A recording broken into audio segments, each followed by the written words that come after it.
Mi nombre es Paola Santillán y soy coordinadora del programa feminista interseccional de YAG México, Mujeres Diversas YAG.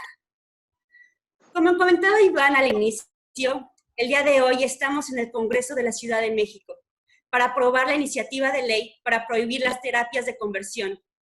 Aprovecho para enviarles un cordial saludo y todo nuestro agradecimiento por esta gran labor. Queremos expresar nuestra más alta estima y agradecimiento por su apoyo, tiempo y disposición para celebrar el día de hoy esta primera reunión técnica para la construcción del informe que lleva por título Impactos diferenciados de la COVID-19 en la comunidad LGBTI+ en México.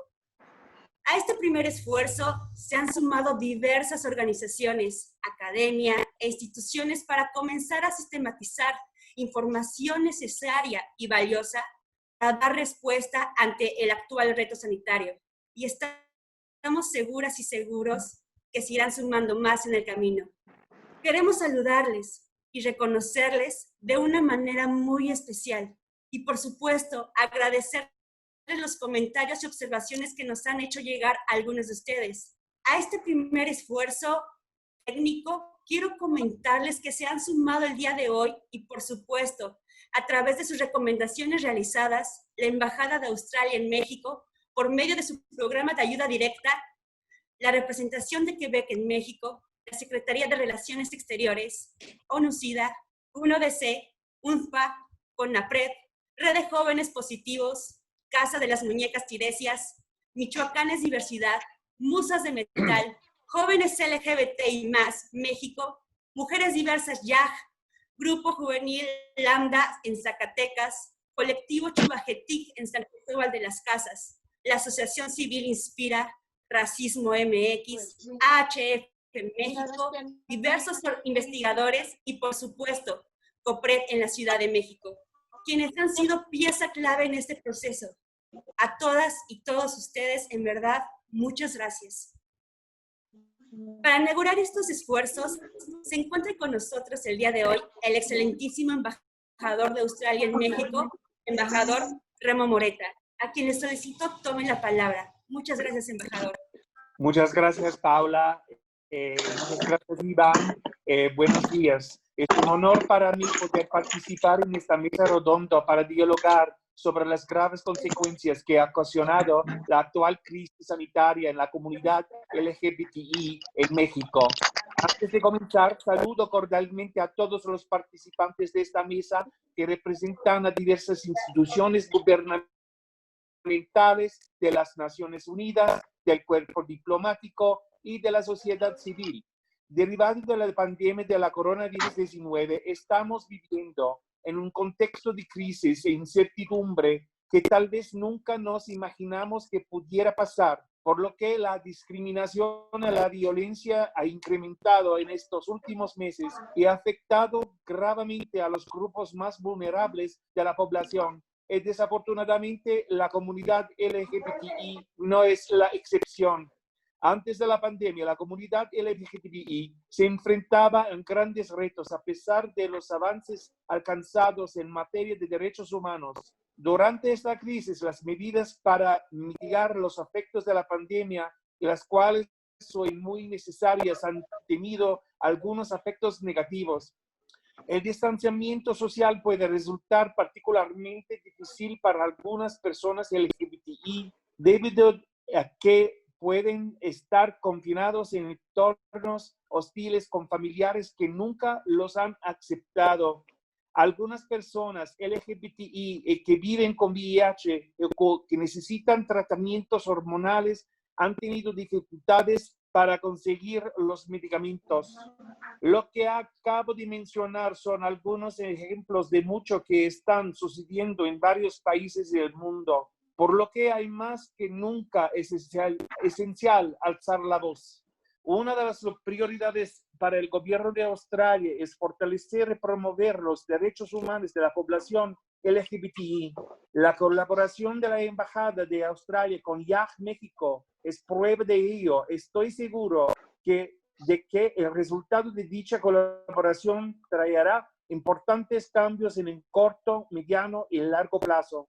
Quisiera reconocer en esta foro la ardua labor de Iván y todo en YAG México y el equipo de YAG México por su incansable lucha. Como lo mencioné, el pasado 17 de mayo, día que celebramos la lucha contra la discriminación de la comunidad LGBTI, es esencial que todos unamos fuerzas para acabar con todas las formas de discriminación.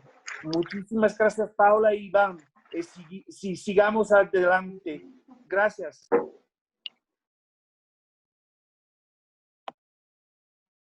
Ya no tengo dos, ya vamos a quedar en esto. Me lo pongo Embajador, agradecemos sus palabras y por supuesto el apoyo que el programa de ayuda directa ha brindado para cristalizar estos esfuerzos. A continuación, escucharemos las palabras de la señora Stephanie Allard Gómez, delegada general de Quebec en México, a quien le solicito tome de favor la palabra. Muchas gracias, delegada. Gracias, Paula. Muy buenos días. Bonjour. Bueno, como siempre, un placer de estar con Yash y con todos ustedes hoy y de poder participar en esta primera reunión técnica para la creación del informe Impacto Diferenciado ante el COVID-19 en la comunidad LGBTI+, en México. Agradezco esta invitación a Iván Tagle y felicito a todo el equipo que está involucrado en este gran proyecto. En estos tiempos de confinamiento es sumamente importante mantenernos unidos y seguir velando por los derechos de nuestras comunidades. La pandemia por COVID-19 ha tenido un fuerte impacto para todos y particularmente para los miembros de la comunidad LGBTI+, que ha sido víctima del incremento de violencias domésticas, entre otros, y del contexto social de discriminación. En Quebec, la falta de recursos de organizaciones de la sociedad civil dedicadas a la protección de la comunidad LGBT ha dificultado su ayuda directa a esta población y es por ello que diferentes medidas fueron adoptadas por el gobierno de Quebec recientemente y entre otros un financiamiento de más de $20 millones para las organizaciones LGBTI+ reconocidas que ofrecen servicios psicológicos de primera línea. A través de sus políticas y programas, el gobierno de Quebec está comprometido con la promoción y la defensa de los derechos y las libertades de las personas LGBTI+, no solo en nivel local, en Quebec, sino también en el extranjero. Y en este sentido, estamos muy felices de sumarnos a este proyecto de investigación con YAG México. Es necesario que nuestras naciones otorguen visibilidad y reconozcan a las personas LGBTI+ como poblaciones vulnerables y particularmente expuestas a diferentes riesgos derivados de los efectos sociales y económicos de la pandemia. Y es solo de esta forma que seremos capaces de tomarles en consideración y de idear medidas que puedan beneficiar directamente a los miembros de esta comunidad. El gobierno de Quebec está consciente de los desafíos pendientes en este tema, por lo cual buscamos alianzas para mejorar las condiciones de la comunidad LGBTI+, sigue siendo un objetivo fundamental en su visión internacional. La iniciativa en curso de YAG México nos parece un claro ejemplo de esta acción conjunta. Esperamos que con este esfuerzo podremos dar más luz a esta problemática social y aprender de las mejores prácticas en México que pueden ser replicables en beneficio de la comunidad LGBTI+ a nivel global. También no olvidemos la importancia que más adelante estos esfuerzos apoyan iniciativas concretas, programas o políticas públicas que benefician a la comunidad LGBT de forma tangible.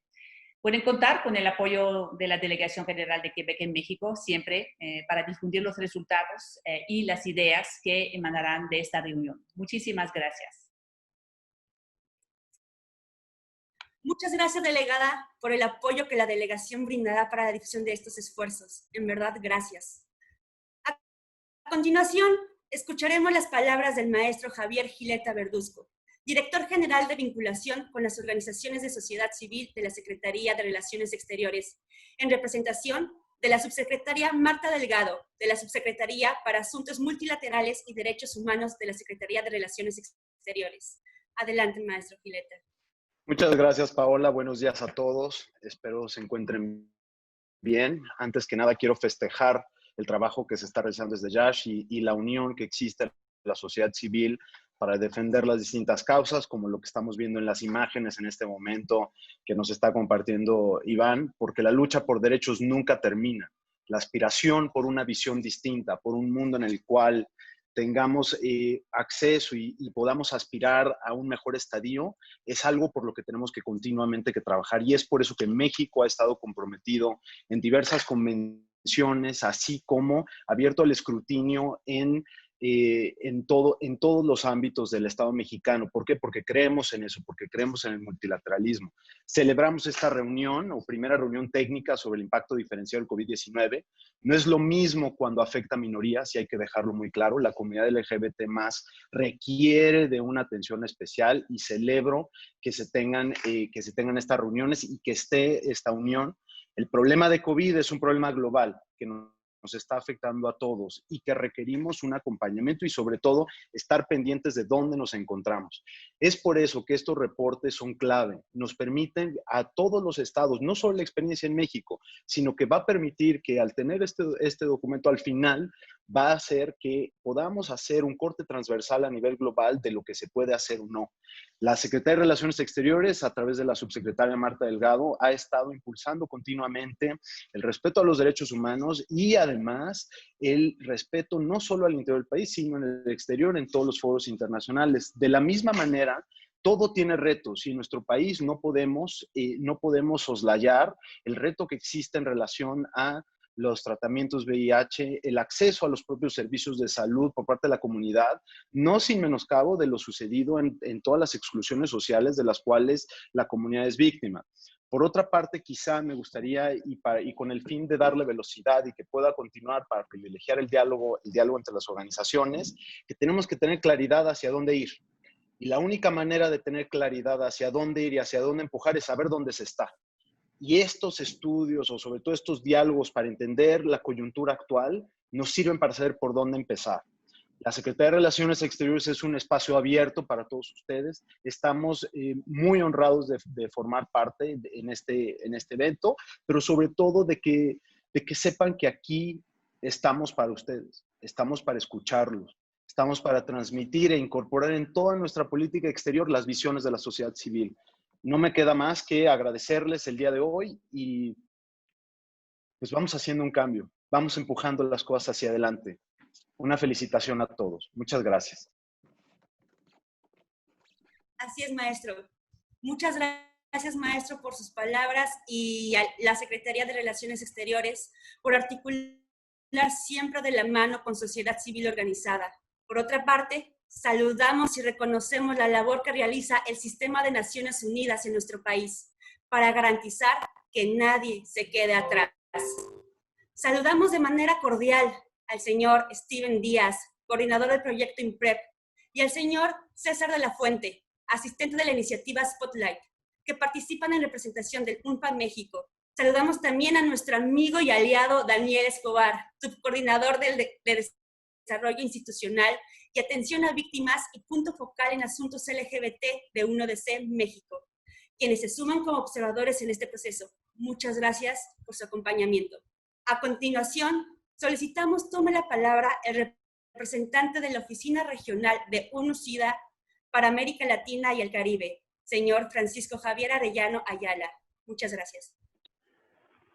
Hola, ¿qué tal? Buenos días a todos y todas. Gracias a todos los que virtualmente nos están acompañando en esta primera reunión técnica. Saludo a los distintos representantes de diversas embajadas del Gobierno de México.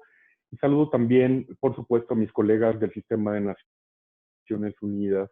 En México me alegra escuchar que está el Fondo de Población de las Naciones Unidas, el UNFPA, que es quien lidera en realidad la respuesta del VIH-Sida al UNFPA. Agradezco muchísimo a YAG y por supuesto a Iván la invitación a la Oficina Regional de la UNOCIDA a participar de esta iniciativa que nos parece muy, muy importante y muy interesante, particularmente en los tiempos, en el contexto del COVID que estamos viviendo actualmente. En efecto, desde la Oficina Regional de UNOCIDA hemos visto que en los últimos meses hemos recopilado información a través de una serie de encuestas en distintos países de la región para conocer qué es lo que está sucediendo tanto con las personas que viven con VIH como con las poblaciones clave afectadas y que bien conocemos. Y nos hemos encontrado en los principales hallazgos de estas encuestas que el estigma y la discriminación, particularmente en la población LGBTI, se ha acentuado. De por sí, vivíamos una doble epidemia de estigma y discriminación y de VIH-Sida anteriormente, pero ahora, en tiempos de COVID-19, esta discriminación sin duda está afectando a los grupos en mayor vulnerabilidad, en particular el grupo LGBTI+. Y pongo un ejemplo concreto. En Panamá hemos encontrado que el confinamiento es parcial y los hombres pueden salir un día y las mujeres pueden salir otros días diferenciados.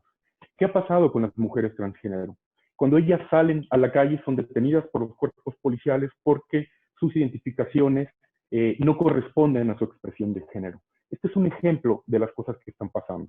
Por ello, Iván también me pidió hablar acerca de algunas recomendaciones que UNOCIDA está haciendo de distintos países en el contexto de estos hallazgos, de esta información que hemos recopilado. Y quisiera dos. El primero, la recomendación que ha hecho la OMS de prescribir, de proveer el tratamiento antirretroviral por más de 3 meses a las personas que se mantengan en su presión viral.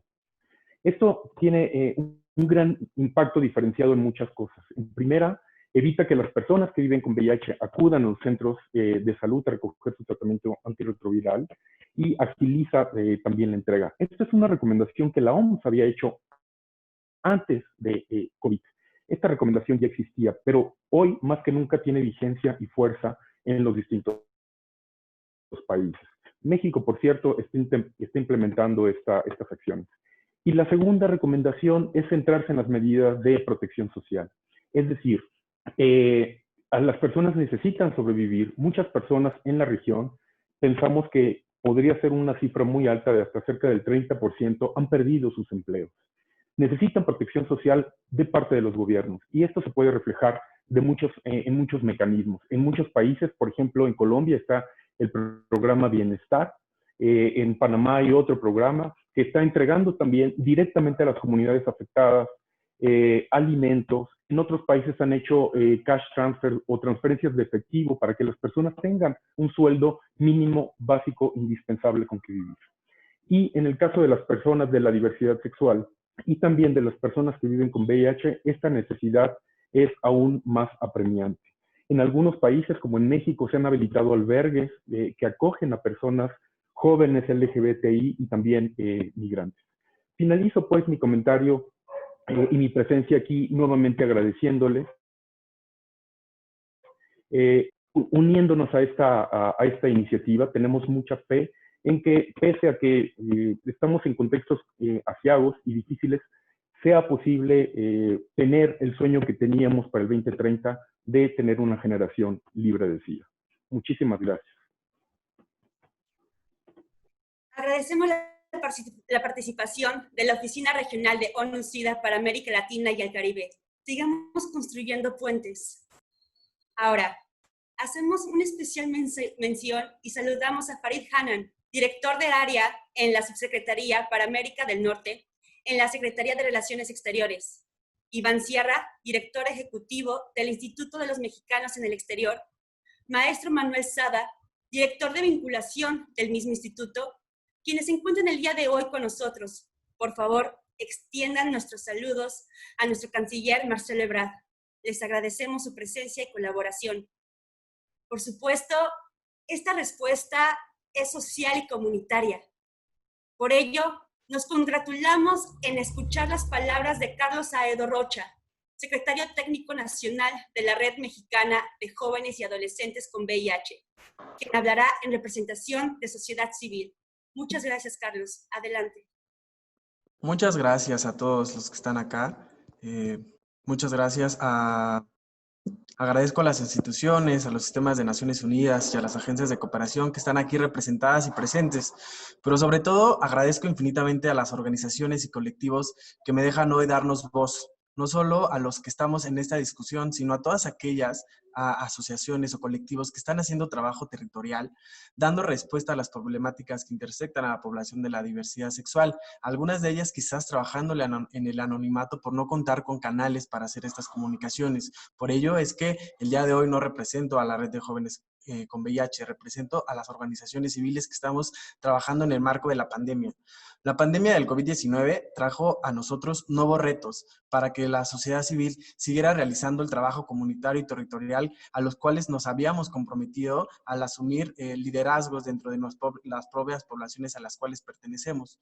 Estos retos a lo largo de estos meses hemos aprendido a esquivarlos, a sortearlos, a minimizarlos para poder seguir realizando el trabajo comunitario y seguir dando resultados, ya que las problemáticas no se iban a quedar en casa, no iban a esperarnos, iban a seguir habiendo estos temas de violencia. Pero sería ingenuo pensar y sería ingenuo decir que estos retos son nuevos o que estos retos se empezaron a presentar a partir de la pandemia.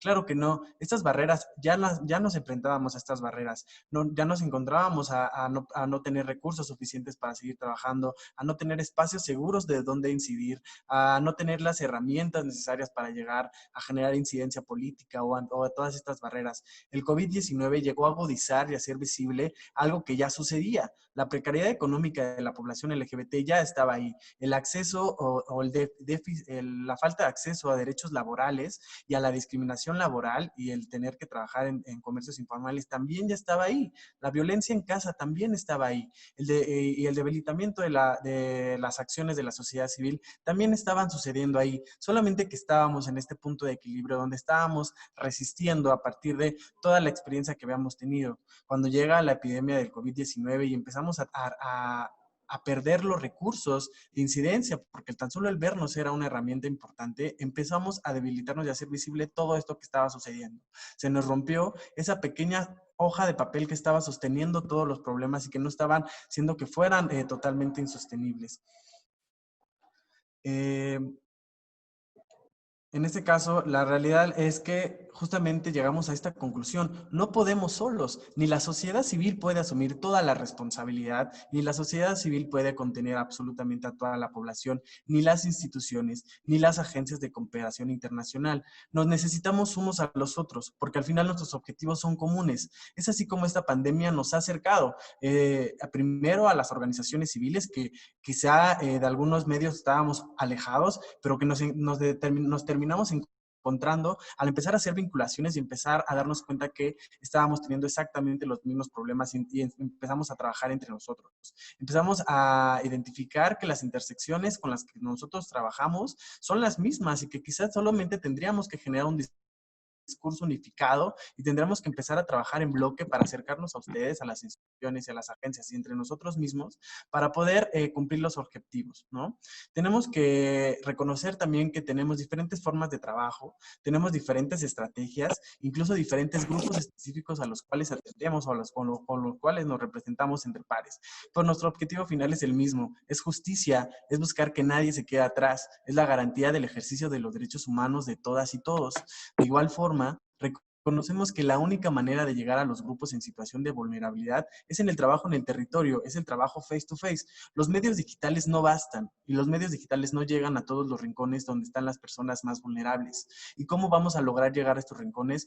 Incluyéndonos a las personas que pertenecemos a la diversidad sexual, que pertenecemos a los grupos vulnerables como las personas que vivimos con VIH, porque nosotros conocemos esos lugares, conocemos a esas personas y podemos realizarlo, pero simplemente no podemos solamente aventarnos a la situación. Necesitamos el respaldo institucional, necesitamos como que se empiecen a unificar las agendas, porque también hemos determinado, no ahora, sino desde un momento histórico, que nada de nosotros sin nosotros. Tenemos que estar ahí, tenemos que estar presentes y tenemos que ir reconociendo cuáles son nuestras intersecciones y cuáles son las estrategias las cuales podrán alcanzar a cumplir los objetivos. Nosotros vamos a seguir trabajando y lo vamos a seguir haciendo, sin importar el riesgo que es trabajar en una pandemia, sin importar utilizar nuestro cuerpo como un arma de disidencia política, porque esto tampoco es nuevo. Lo hacemos todos los días. Hoy los compañeros de HAD lo están haciendo allá afuera. Nosotros todos hemos trabajado en estas situaciones donde tenemos que anteponer el objetivo y no nuestros cuerpos. Vamos a seguir trabajándolo, vamos a seguirlo haciendo, vamos a seguirlo haciendo hasta que cumplamos este objetivo de llegar hasta que no nos falte nadie. Les agradezco muchísimo la apertura de estos espacios. Estoy sumamente seguro que este es la pieza angular que necesitamos para dar una respuesta, porque el COVID-19 no va a ceder va a permanecer con nosotros porque la historia que nos va a dejar, los aprendizajes que nos va a dejar, las rutas de trabajo que nos está dejando van a quedar para la posteridad y vamos a seguir generando estas redes. Agradezco muchísimo a todas y todos por estar acá, por escucharnos y nos seguimos encontrando a lo largo de este ejercicio que estamos realizando ahora mismo. Muchas gracias. Estimado Carlos, en verdad, muchas gracias. Muchas, muchas gracias. Sigamos haciendo comunidad. Saludamos a la distancia al equipo de la presidencia de CONAPRED, quienes también se sumarán como observadores y se integrarán a lo largo de esta llamada. Pero bueno, para cerrar este acto protocolario, se encuentra con nosotros la titular del Consejo para Prevenir y Eliminar la Discriminación en la Ciudad de México, la maestra Geraldina González de la Vega. Una verdadera aliada que siempre nos demuestra que no se necesita ser la causa para defenderla. Muchas gracias, maestra Geraldina. Adelante. Muchas gracias, Paola. Hola, hola. Hola, Iván. Buenos días a todos. Buenas tardes ya a todos y a todas. ¿Qué tal? ¿Cómo están? Estamos aquí también pendientes del razonamiento de los votos de los y las diputadas en el Congreso. Vamos a ver cómo resulta esto, pero bueno, por lo pronto estamos pendientes y bueno, pues esto ha sido un esfuerzo de muchos años que yo creo que hay que darle seguimiento y hay que acompañar. Pues muchas gracias de nuevo por la invitación a colaborar en esta mañana, en esta tarde de trabajo para este informe que tiene que ver con los impactos diferenciados de la COVID en la comunidad LGBTTI+, Q+. Siempre me equivoco con las letras. En general para la diversidad sexual y la diversidad de género. Pues nosotros desde el Consejo, desde el 23 de marzo que se publicó en la Gaceta Oficial de la Ciudad de México, pues las medidas sanitarias del confinamiento y algunas otras medidas que han tenido justo impactos diferenciados, pues hemos estado poniendo sobre la mesa este tema. Creemos que el discurso inicial de la enfermedad, de que es una enfermedad democrática, que a todos nos puede dar y que todos estábamos nadando en el mismo mar, pues se ha mostrado que no es así, que es una enfermedad que si bien a todos nos puede dar, no todos estamos en el mismo nivel de riesgo. Existen grupos de riesgo, como ya los ha señalado la OMS.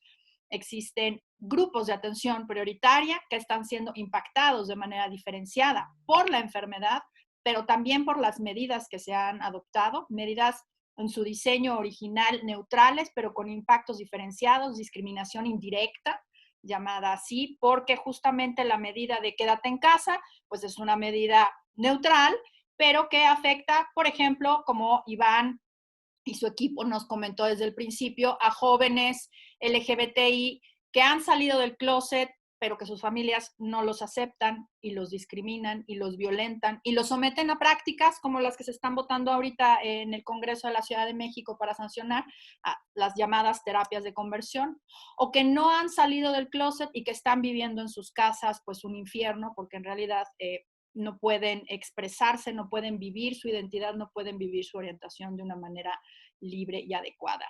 Por otro lado, tenemos impactos diferenciados también, por ejemplo, en personas que viven con VIH, que pues están viendo complicada, digamos, limitada, obstaculizado su acceso a medicamentos o a tratamientos, justo por las medidas que se están tomando.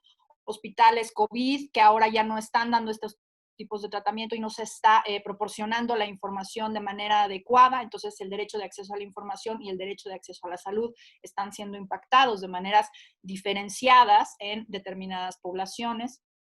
Por otro lado, estamos viendo que pues estos impactos en la comunidad LGBT también en el acceso al trabajo, justo porque muchas personas, sobre todo personas trans que son discriminadas para acceder a trabajos en el empleo llamado formal, se dedican al empleo informal y pues ahora justamente con el cierre de negocios, con las medidas de distanciamiento social, pues están viendo mermados sus ingresos y esto pues tiene impactos en su vida, en su vivienda, porque no pueden pagar rentas, no pueden rentar en cualquier lado, justamente por la discriminación que viven las personas, por su identidad de género, en fin, una serie de cuestiones que se están presentando por las medidas que se están tomando para paliar la enfermedad. Insisto, medidas que en su diseño original tienen una pretensión de neutralidad, pero que impactan de manera diferenciada a grupos de atención prioritaria que han sido históricamente excluidos, históricamente vulnerados en el ejercicio de sus derechos, históricamente obstaculizados e históricamente violentados. Quiero decirlo muy claramente, que los impactos diferenciados no tienen que ver con la forma de ser de las personas o las características de las personas, sino que estas características abren una brecha de desigualdad por estas discriminaciones estructurales que han vivido durante tantos años, por la desigualdad y la subordinación ligada a su manera de ser, a su orientación, a su identidad. Entonces, en este sentido, decía alguien que me precedía en el uso de la palabra, la enfermedad no provocó la desigualdad. Y efectivamente, la desigualdad ya estaba ahí.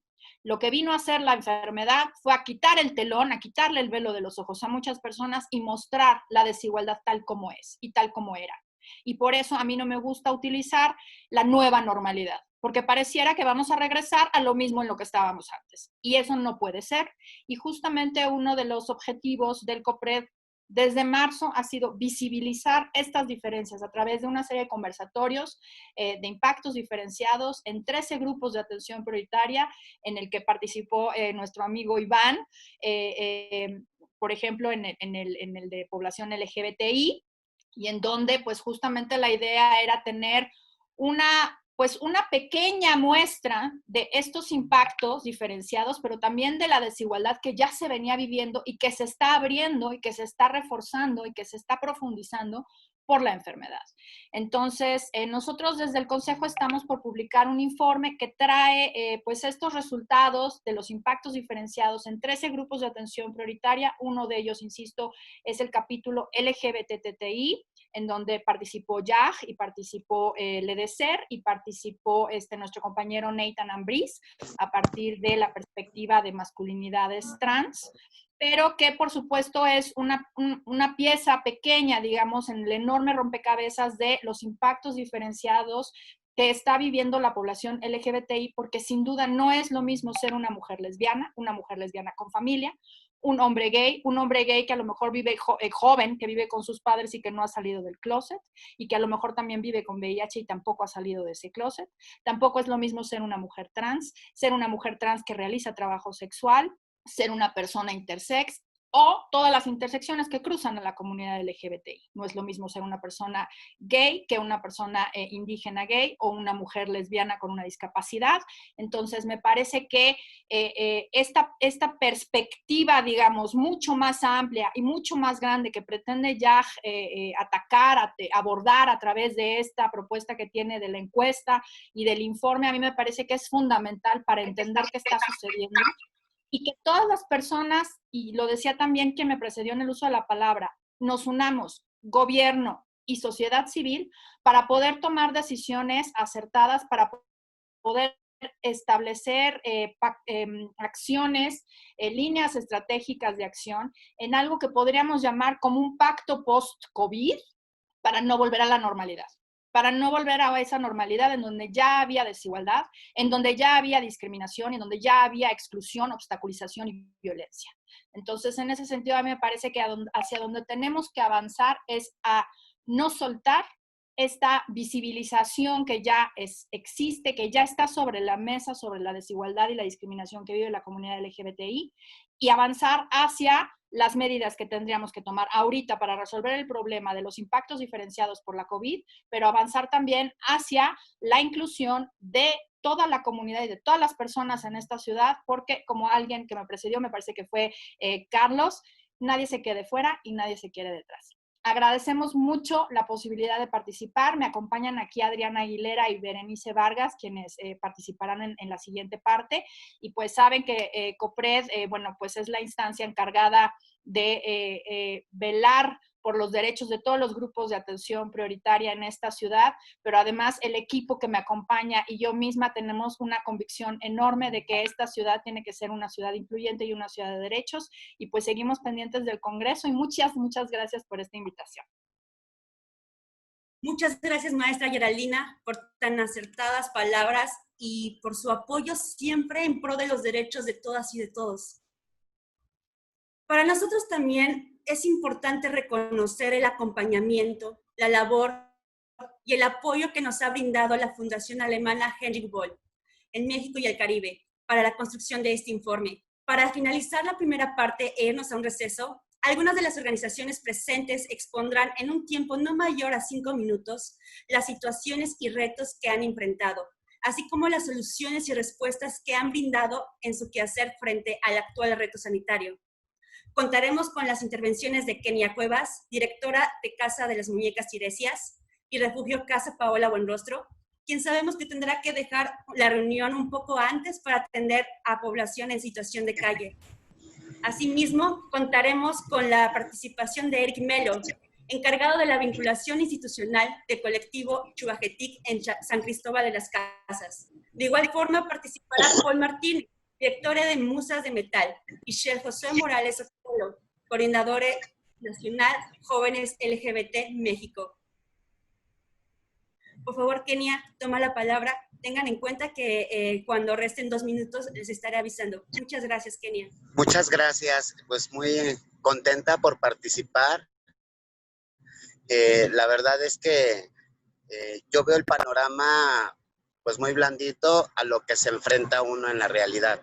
La verdad es que al momento de convocar a la ciudad a irse a una cuarentena, desgraciadamente una de las poblaciones más afectadas que se vieron en el país fueron las comunidades LGBT y principalmente las mujeres trans, ya que ellas vienen arrastrando una violencia de vivienda histórica, pues los hoteles son los únicos que resguardaban a estas mujeres. En ese sentido, las mujeres de un día a otro se quedaron sin hogar y sin trabajo y las obligaron a quedarse en las calles, en el cual pues muchas organizaciones que estamos involucradas en este informe, Jack, Carlos Aedo, ¿no? Y otras como también Natalie, identidades trans, pues hemos buscado la manera de apoyar directamente a estas poblaciones. Nos hemos encontrado con muchísimos retos en el ámbito de salud, en el cual nos hemos enfrentado de que personas que quedaron en situación de calle, que ya vivían con una condición de VIH, empezaron a empeorar al exponerse al exterior, y en ese sentido las ambulancias no las querían recoger. Pedimos muchas de las veces, o en muchos de estos acompañamientos, medidas cautelares por parte de la Comisión de Derechos Humanos de la Ciudad de México, el cual logramos que accedieran algunos casos a un hospital, pero en otros casos de plano no se logró y fueron pérdidas humanas. Considero que el no incluir a muchos sectores vulnerables para que pudieran acceder a programas sociales desde una perspectiva de privilegios, porque desgraciadamente al solicitar un recurso social, pues te solicitan documentos que las poblaciones en situación de vulnerabilidad no van a reunir. Y en ese sentido, pues también las excluyen dentro de estos programas que se dicen ser sociales para poder acceder a un derecho, al derecho a la vida, ¿no? Al derecho al cuidado y al derecho a la salud. En ese sentido, pues todas las personas trans, pues no han logrado tener una cuarentena digna, en el cual no se han podido resguardar, han tenido que buscar el sustento. Las organizaciones hemos trabajado, hemos habilitado albergues para estas comunidades, en específico personas trans en Casa de las Muñecas y personas de la diversidad en Casa Frida. Y bueno, creo que todo lo que se ha hecho en acompañamientos y seguimientos a los tratamientos, que también es donde hemos encontrado obstáculos. También los transfeminicidios que no se han parado, ¿no? Ahorita con esta contingencia. Desgraciadamente seguimos teniendo los transfeminicidios, los suicidios también son muy importantes, hemos tenido muchos casos de suicidio. Entonces, la verdad, nos hemos dobleteado, tripleteado de trabajo las organizaciones civiles, mientras las instituciones que deberían de estar a cargo de prevenir, de informar a toda esta ciudadanía han logrado. Sin embargo, pues desanimamos las organizaciones civiles luchando por todos lados para poblaciones bien por parte del gobierno. Nosotros, por decir, por ejemplo, Casa de las Muñecas, Casa Frida y algunas otras organizaciones que ya están albergando a personas LGBT, no cuentan con ningún recurso. Entonces, están buscando recursos en convocatorias en redes sociales, con amigos, con familiares, con donaciones de cosas que ya han sido usadas y que se me hace que pudiéramos trabajar en conjunto para lograr estos objetivos que realmente son necesarios en el país, una atención integral para las personas que históricamente han sido violentadas, humilladas, sancionadas, criminalizadas, principalmente las personas trans. Perdón por enfocarme mucho con las personas trans, pero pues yo soy una mujer trans, una mujer que ha enfrentado todas estas vulnerabilidades, pero también soy una mujer que les ha podido decir que sí se puede salir adelante, sí se puede seguir, pero con las herramientas suficientes. Y esas herramientas son las que tenemos que brindar desde gobierno, desde sociedad civil, para que estas personas no lleguen a los suicidios, no lleguen a inyectarse modelantes, no lleguen al trabajo sexual, que tengan otras alternativas laborales, pero que también tengan una garantía en su derecho a la salud, porque eso es el principal derecho que se le violenta a una persona trans.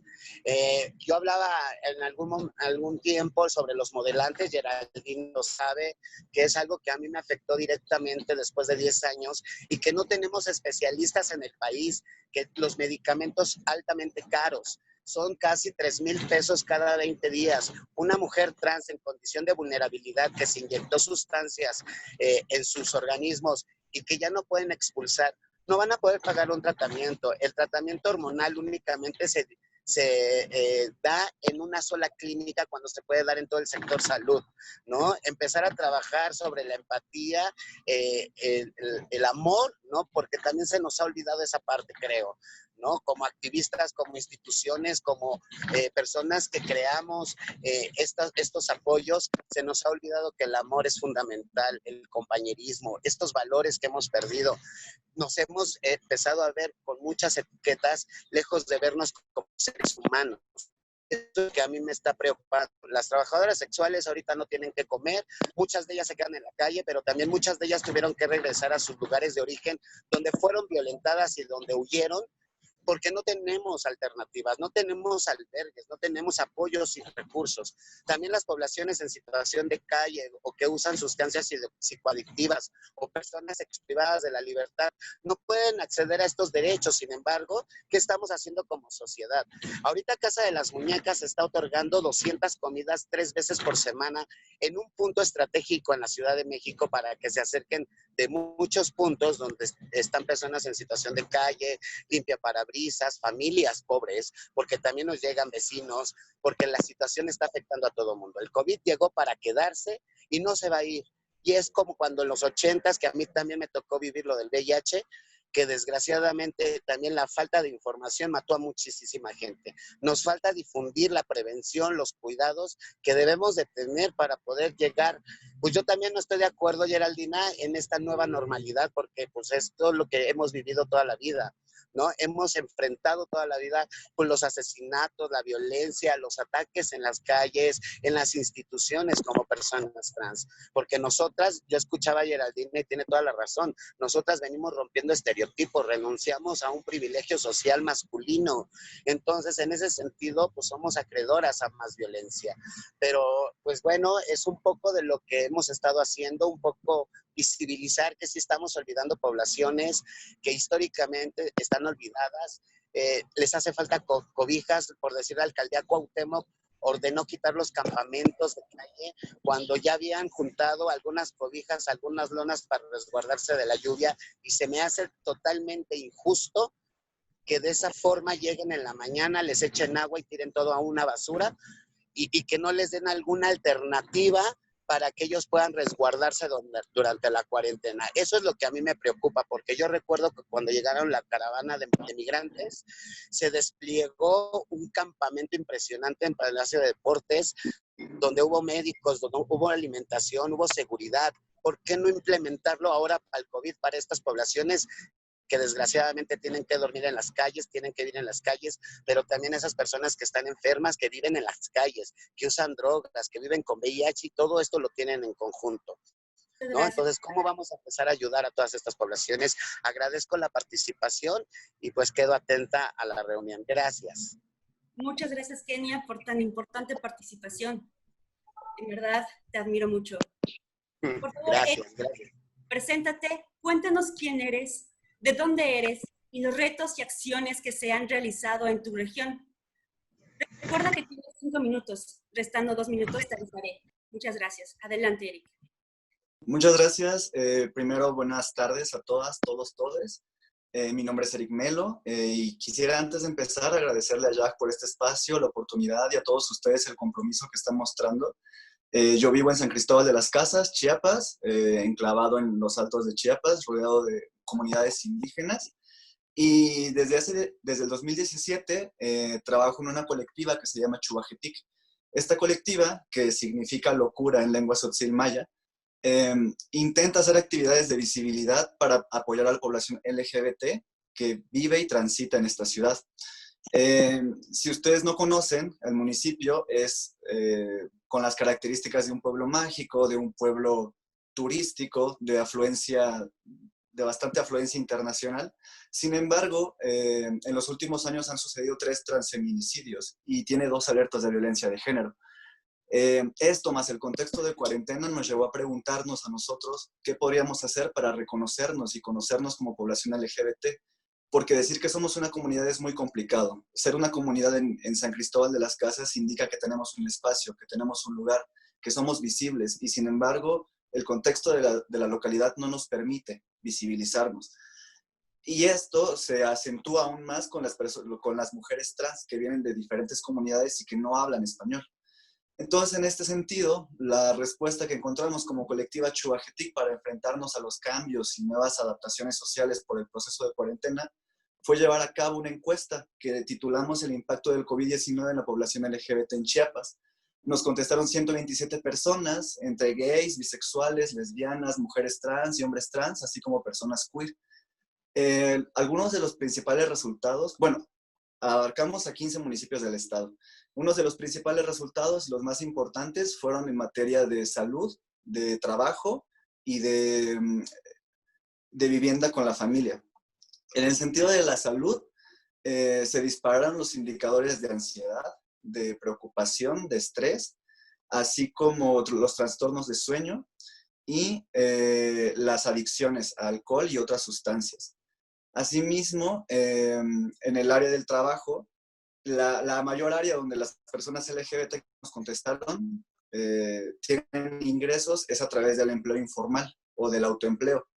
Muchos de ellos perdieron también su trabajo por el proceso de cuarentena y hasta el momento se encuentran sin un finiquito o en el proceso de saber qué va a pasar. 16 de estas personas viven con VIH y señalaron que siguen recibiendo sus medicamentos. Sin embargo, hay que hacer una señalización muy importante. Esta encuesta está restringida al acceso de la misma lengua, o sea, que las personas que respondieron puedan hablar español, que tengan acceso a internet y que a la vez tienen acceso a educación universitaria todos ellos. Mínimo, el 80% de la población que nos contestó tenían acceso a la educación, lo cual quiere decir que población indígena tuvimos a muy pocos, tuvimos alrededor de 5 personas representadas. Otro de los graves problemas también fue en el ingreso al hogar, en la renta y en la alimentación. En este sentido, nosotros como colectiva intentamos establecer redes de colaboración con diferentes colectivos feministas de San Cristóbal para suministrar despensas a 8 compañeras que están padeciendo esta situación de una manera bastante fuerte y nos comprometimos a entregarles mínimamente 3 despensas durante el próximo mes y medio, es decir, a nivel quincenal. Sin embargo, también es importante señalar que como colectiva intentamos generar redes de colaboración con otros colectivos que también trabajan en Chiapas. Y en este sentido me gustaría señalar el trabajo que hace Divisex y Una Mano Amiga en la lucha contra el SIDA, porque ellas son asociaciones que están trabajando desde municipios fronterizos en temas de migración LGBT, y ellas nos indican que las compañeras trans han estado migrando mucho hacia Chiapas porque el trabajo sexual se disparó. en el municipio de Comitán hay una alza y no hay ni condones, ni lubricantes, ni medidas de seguridad, ni medidas de higiene, y se están viendo como las posibilidades de obtener recursos para apoyar a estas compañeras. Caso contrario de Tapachula, que ahí el UMA, una mano amiga, nos indica que la policía ha hecho un acoso sistemático a las trabajadoras sexuales, impidiéndoles que puedan trabajar. Lo cual, pues, todo esto se viene, radica básicamente en la responsabilidad de estas dos asociaciones de poder hacer un acompañamiento tanto jurídico como psicoemocional, igual el mismo que hacemos en Chubajetí con las personas que se nos han acercado. Y pues ahora el compromiso que nosotros tenemos es, a partir de esta encuesta que realizamos, generar un documento en donde podamos ver cuál es la redirección que tenemos que tomar como asociación y como colectiva para hacer trabajo concreto, trabajo directo, que en realidad vea beneficiada a la población y no solamente se trate de una apariencia institucional o de una campaña que no va a beneficiar absolutamente a nadie, sino que estamos interesados en cómo nos vamos a relacionar entre colectivas para beneficiar a estos sectores que se ven menos, pues más golpeados, ¿no? Porque como bien decía Carlos, creo que este es el momento en el que todos nos estamos dando cuenta de que la estamos pasando mal. Y para ir cerrando, me gustaría decirles que desde Chiapas somos alrededor de 20, 25 colectivas, entre activistas, entre diferentes ejercicios que hemos hecho por el respeto a los derechos humanos, respeto y garantía. Y desde el 2015 estamos organizados para demandar la armonización por la Ley de Identidad de Género, porque nuestro estado sigue sin tomarse en cuenta, está en la congeladora desde ese año, y nosotras estamos haciendo hasta lo imposible porque nuestras compañeras trans puedan tener acceso a la salud que merecen, porque registramos alrededor de seis personas trans que tienen diferentes problemas por cuestiones de burocracia y de obstáculos políticos. Entonces, pues nada, quedo a la disposición y pues eso sería todo desde Chiapas. Gracias. Muchas gracias, estimado Eric. A continuación, cedemos la palabra a la organización Musas de Metal, quien ha hecho un esfuerzo muy interesante de análisis que estamos seguros abonarán a estos esfuerzos. Por favor, Paul, preséntate y cuéntanos desde la organización su experiencia frente al actual reto sanitario. Adelante, Paul. ¿Qué tal? Buenas tardes. Muchas gracias por la invitación a Jack y a Iván por permitirnos estar en este espacio. También agradezco a los representantes de las distintas embajadas, a las personas de las instituciones de gobierno y también a las compañeras y compañeros y compañeras de sociedad civil. Desde Musas de Metal, el grupo de mujeres gay AC, hicimos un trabajo en abril pasado para empezar a buscar información sobre cómo se encontraba la población LGBTI en esta circunstancia de pandemia y de resguardo en la Ciudad de México principalmente. Entonces elaboramos un instrumento que tenía 30 reactivos. Estos reactivos buscaban tener información sobre las condiciones de vivienda, economía, salud física y emocional de las personas de la población LGBTI. También nos dimos la oportunidad de recabar algunos otros datos de información sobre las identidades y cómo las personas se autodescriben, que no solamente están contempladas dentro del LGBTIQ. Hay personas que se manifiestan no binarias, queer y algunas otras posibilidades. También pudimos darnos cuenta de que existen personas que por lo menos que las que respondieron a esta encuesta, que fueron 310, esta encuesta además se hizo por internet, que también es un dato similar al del compañero de Chiapas. No se pudo hacer una encuesta en vivo, lo que nos deja datos fuera, por supuesto, de gente que sabemos que no cuenta con internet y que no tiene la posibilidad y el acceso de estar en redes. Y bueno, decía yo, de algunos resultados es que algunas personas estaban ubicándose en la población indígena y afromexicana, un 8%, y que también varias personas reconocieron vivir con algún tipo de discapacidad. Esto también para hablar de que la población LGBTIQA pues vive también cuestiones de discriminación por las interseccionalidades. De los resultados que nos llamaron la atención, pues sabemos que muchas personas tuvieron que también regresar a sus hogares ya no poder tener dinero para pagar rentas o compartir espacios con otras personas, por lo cual tuvieron que regresar a casas familiares en donde no pueden ser libremente vivir desde su orientación sexual, identidad de género o expresión de género. Esto, por supuesto, también pone un tema que ya existía, que era el de la violencia que se vive. La violencia que se vive primero de manera familiar y después pues social, que se intensificó en los datos que tuvimos al ver que la violencia psicológica es reconocida por las personas de manera muy amplia. También violencia física, sexual y económica. Esto no quiere decir que las demás personas no vivan violencia, solo decimos que a veces no se reconoce, porque es un poco difícil percibirla o además comentarla. También sabemos que muchas personas son cuidadoras, que tienen hijos, y en esto de los cuidados nos encontramos que hay quienes cuidan adultos mayores o personas con enfermedades. Entonces la población no solamente es la misma de la que se habla siempre, sino que tenemos otras problemáticas que nos cruzan. Para nosotros es muy importante que haya más encuestas, por eso nos unimos mucho a este esfuerzo, porque estos datos que recabamos pues son una breve muestra, pero queremos tener más información para continuar con estas labores. De nuestra parte también, impulsándonos con estos datos que tuvimos, hemos querido derivar a más información, queremos hacer mayores acercamientos con la población, saber más cómo se encuentra en la actualidad, y también hemos tenido que hacer esta labor de entregar despensas.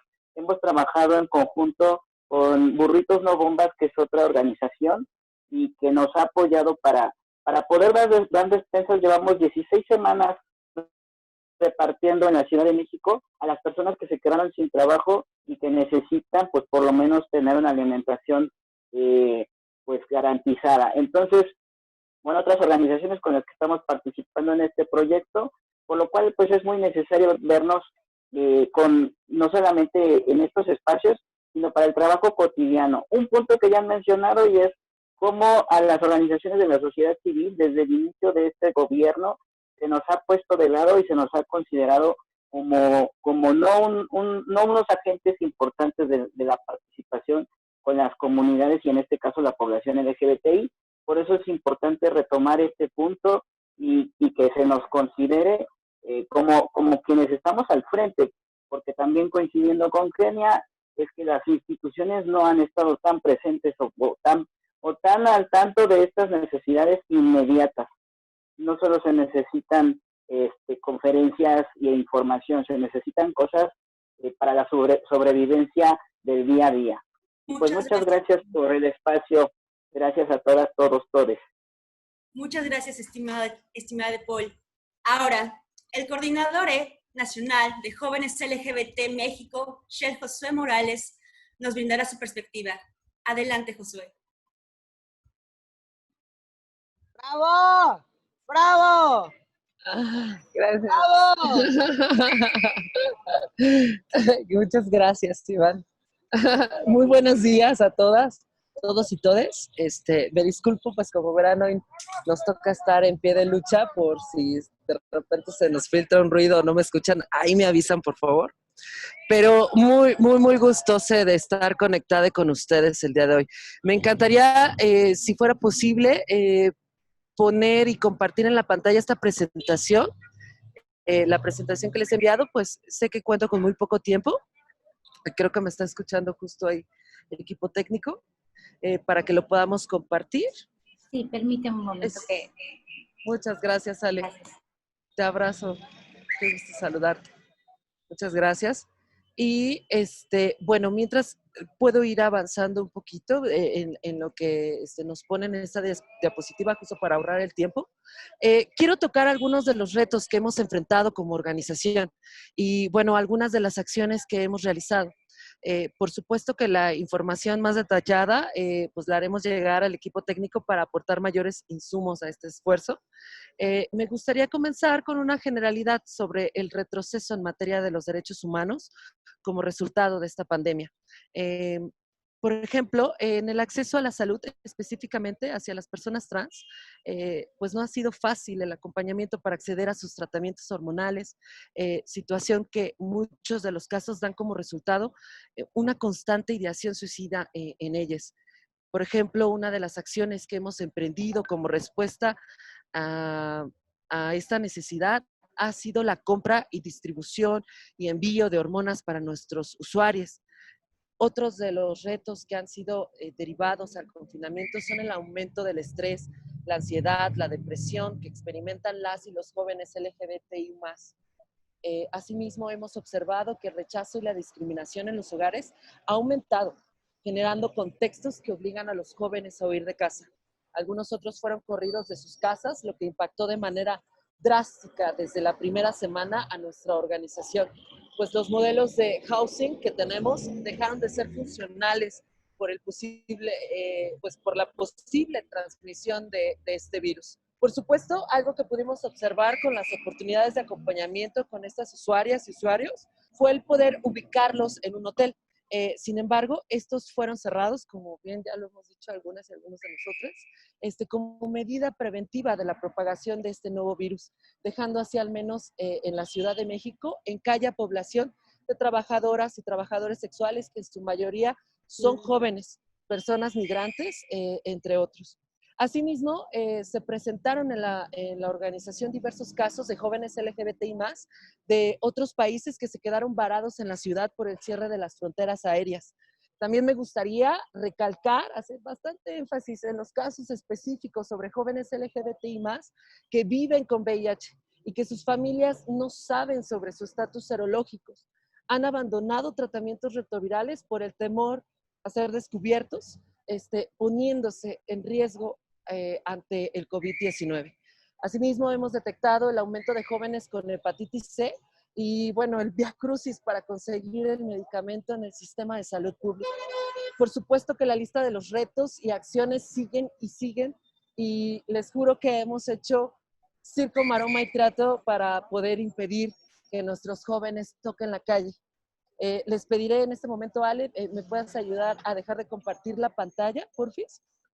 Porque quiero aprovechar este último minuto que me queda para solicitarles a las partes técnicas que puedan no solamente poder poner números, sino visibilizar realmente estas historias. Pues detrás de ellas hay vidas y debemos ponerles rostro y nombre, por lo que les solicitamos que este instrumento pueda ser construido bajo esa perspectiva. Asimismo, me gustaría plantear sobre la mesa la solicitud a nuestras y nuestros aliados para acompañar de principio a fin este esfuerzo y que esta investigación no solo se quede en el ciberespacio, sino que se traduzca en políticas públicas, leyes o programas específicos que beneficien a nuestra comunidad y que faciliten nuestra labor. Sin más, justo les felicito y celebro este esfuerzo, que es un ejemplo de ejercicio ciudadano que involucra todas las esferas de nuestra sociedad para no dejar a nadie atrás. Esta es la respuesta que todas y todos y todos los mexicanos merecemos. Enhorabuena, de corazón a corazón, abrazos a la distancia. Muchas gracias. Muchísimas gracias, Shel Josué. Muchas gracias a todas y todos. Con esto cerramos la primera parte de la reunión técnica. Ahora, nos tomaremos un receso no mayor a 10 minutos para dar paso al equipo técnico y de investigación, quienes presentarán las propuestas para este ejercicio. También escuchemos las participaciones y observaciones de las participantes restantes. Nos despedimos de nuestras y nuestros aliados que nos hicieron el favor de acompañarnos. Les agradecemos nuevamente y solicitamos amablemente que sus equipos técnicos puedan quedarse para la siguiente parte. En verdad, muchísimas gracias. Regresamos en 10 minutos.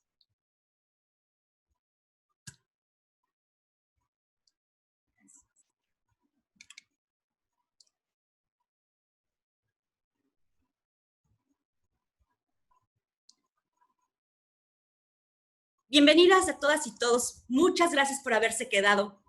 Ahora le cedo la palabra al director general de YAG México, Iván Tagle Durant. Iván, te pido que tomes la palabra, por favor. Aquí ya me escuchó, ¿sí? Bueno, igual les ofrezco nuevamente una disculpa por estos inconvenientes. No está en nuestras manos a veces esta cuestión de agenda. Sin embargo, bueno, pues estamos aquí muy gustosas y muy gustosos de compartir con ustedes. Antes de seguir en esta parte, me gustaría hacer mención y reconocer de dónde sale este esfuerzo.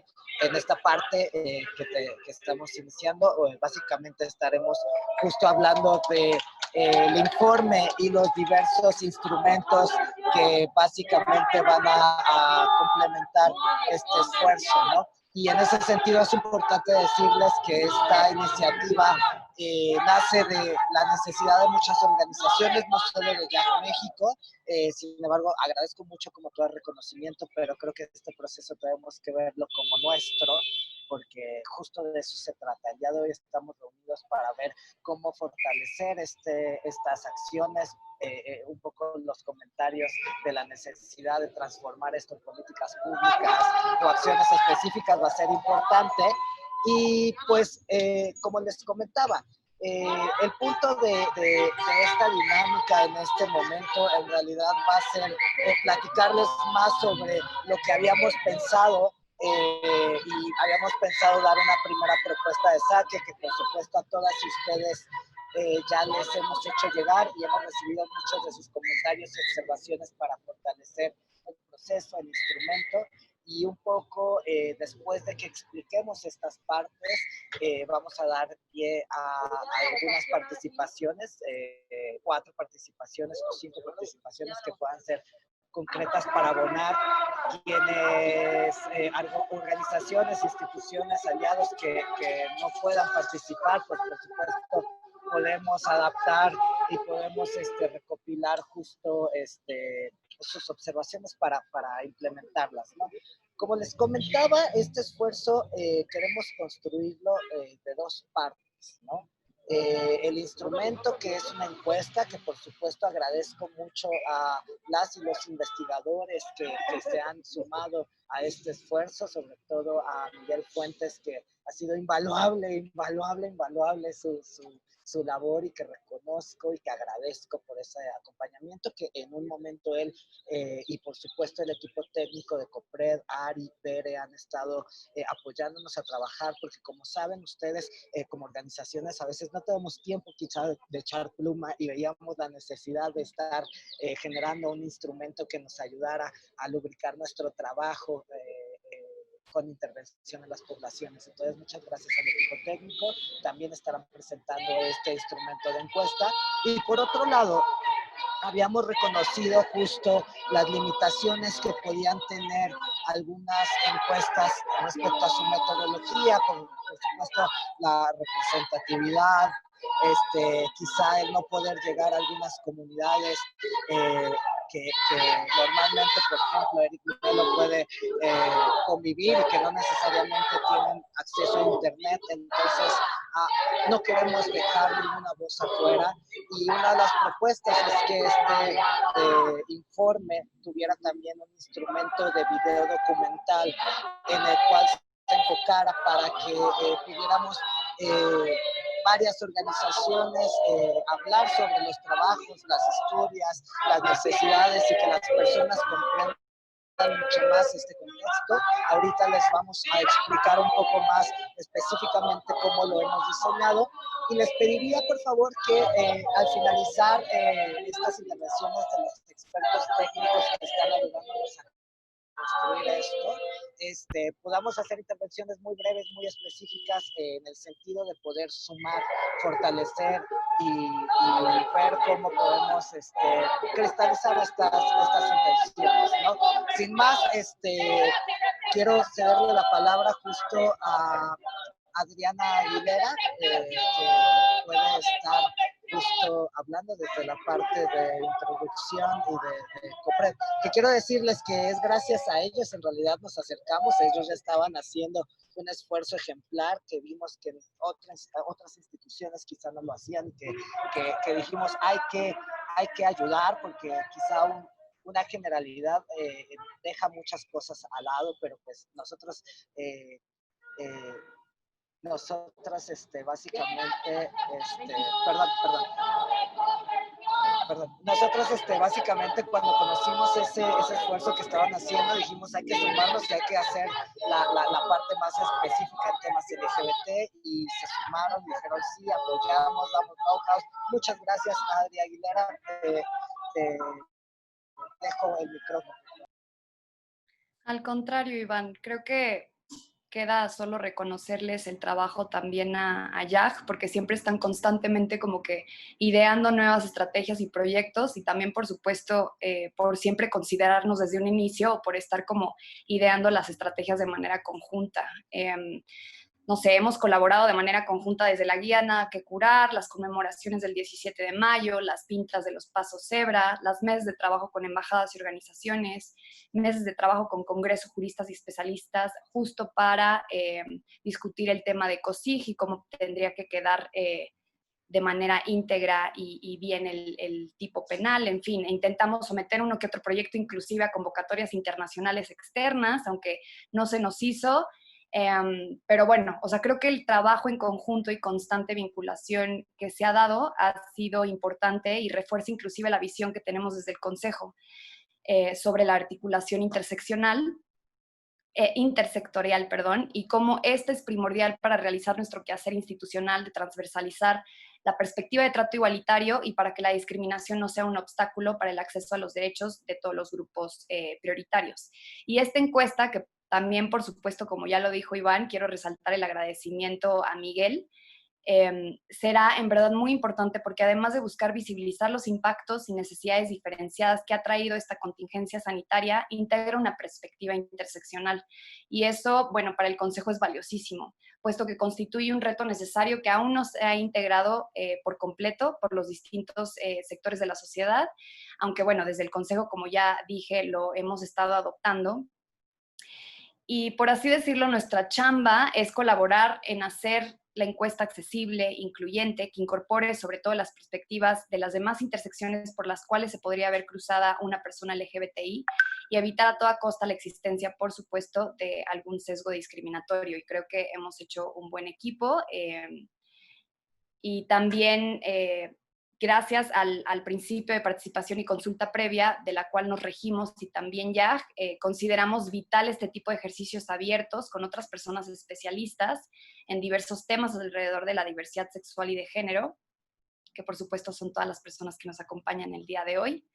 Y bueno, levantada esta encuesta, yo creo que va a ser un insumo no solo a nivel nacional, sino también va a ser importante su difusión en otras redes. Por ejemplo, el Consejo forma parte de 3 redes internacionales en materia LGBTI en las que lo conforman distintos gobiernos locales que hemos tenido intercambios, y justo yo creo que les interesará muchísimo saber como un poco el informe y la situación de México en el tema. Tenemos contacto con el grupo de trabajo del Protocolo San Salvador, el experto independiente en materia LGBTI de Naciones Unidas. En fin, creo que va a ser algo muy importante a nivel nacional, pero también va a ser una buena práctica, una buena experiencia que podamos compartir con otros actores estratégicos de otros lugares del mundo, ¿no? Entonces, pues muchísimas gracias. Nada más voy a cerrar con esto para que también Bere pueda dar unas palabras. Gracias. Pues, Por favor, Bere. Sí, pues muchísimas gracias. Saludos a todas, todos, todes. La verdad es que es un gusto para el Consejo participar con las organizaciones. La verdad es que, bueno, ya lo dijo Adri, un principio del Consejo es la participación activa de las poblaciones, y partimos de la idea de lo que dicen mucho las personas con discapacidad: de nada de nosotros y nosotros, y eso creo que aplica a todas las poblaciones. Y justo por esto, a partir de la realidad de las poblaciones, para que las políticas públicas y la manera de atención que se brinde, pues sea desde sus necesidades sentidas y no desde los escritorios creyendo lo que puede suceder. Ya lo decía también Jera, con estas medidas que aparentemente eran neutras, pues hemos visto un impacto que viene a sumar condiciones en este carácter de interseccionalidad a las poblaciones, ¿no? Como bien lo decía Kenia, las trabajadoras sexuales, perdón, si ya bien tenían un carácter de vulnerabilidad, ahora se encuentran en situación de calle y eso suma, ¿no? Y además con condiciones de salud y eso suma más riesgos, ¿no? Y como ellas, pues todas las poblaciones.